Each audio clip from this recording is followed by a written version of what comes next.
great to have Paul Krekorian with us here, someone now leading the charge for independent redistricting here in Los Angeles, not coming to us from the halls of the Capitol in Sacramento, but doing it the right way here at home with the necessary leadership and the necessary coalition building on council to get it implemented, as we will need to do as voters here to change the city charter and change how we redistrict. Maybe also to change the scope of our council and get perhaps 25 members on city council, not just 15. But Mr. Council President, great to have you with us. Welcome back to EAPD, and we look forward to your remarks. So much, Hans. What a generous and kind introduction, and it is always a great pleasure for me to be with you and to be with EAPD.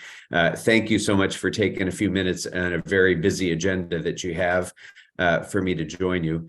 And let me just also say how pleased I am to see all of these prospective candidates for Council District 6. It's good to have them all here, and I hope that you'll have an opportunity to have a good, robust conversation with them about the issues facing our city.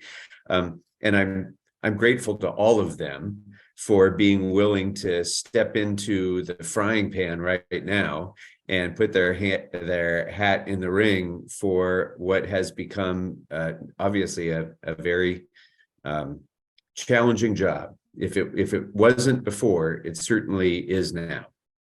And you all know that the city council has been rocked in the last 6 months or so.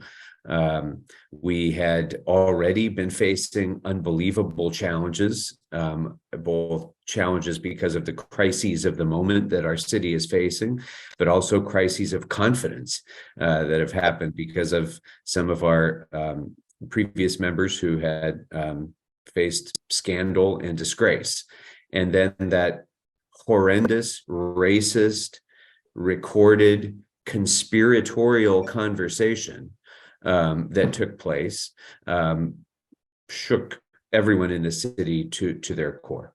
And so it was in that environment that I rather unexpectedly needed to step to the fore as the new council president. And it has been a challenging task, but I'm also really excited about where we are right now, strangely, because I feel as though, in part because of all that, the city has come together in an odd way to say we need really fundamental change in the way the city is governed.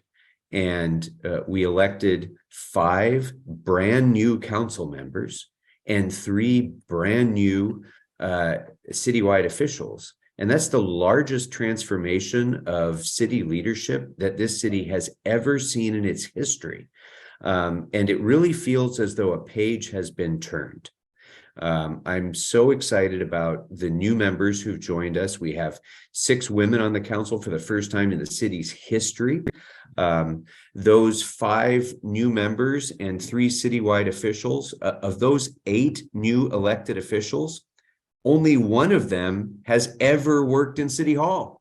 So it really is an opportunity to start with a fresh slate and to get things done. And I've committed myself to doing that. We've already made some pretty tremendous progress in a lot of important areas. We've enacted the most important tenant protections probably that have been passed by any city in the country in the aftermath of COVID. We passed a comprehensive plastics strategy with an EPS ban. We banned oil and gas drilling in the city of Los Angeles and are phasing out existing oil and gas drilling. We've taken a number of important steps like that. But my first priority is restoring confidence in our democratic process in the city of Los Angeles. And so one of the first things I did as council president was create the new ad hoc committee on governance reform. And among the priorities that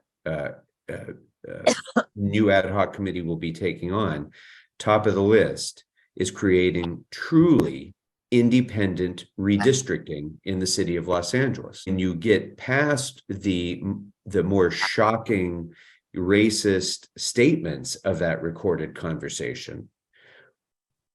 The very purpose of the conversation was the fundamentally racist objective of disempowering the African American community in Los Angeles to favor these candidates who were part of that meeting. And so we will always be facing those sorts of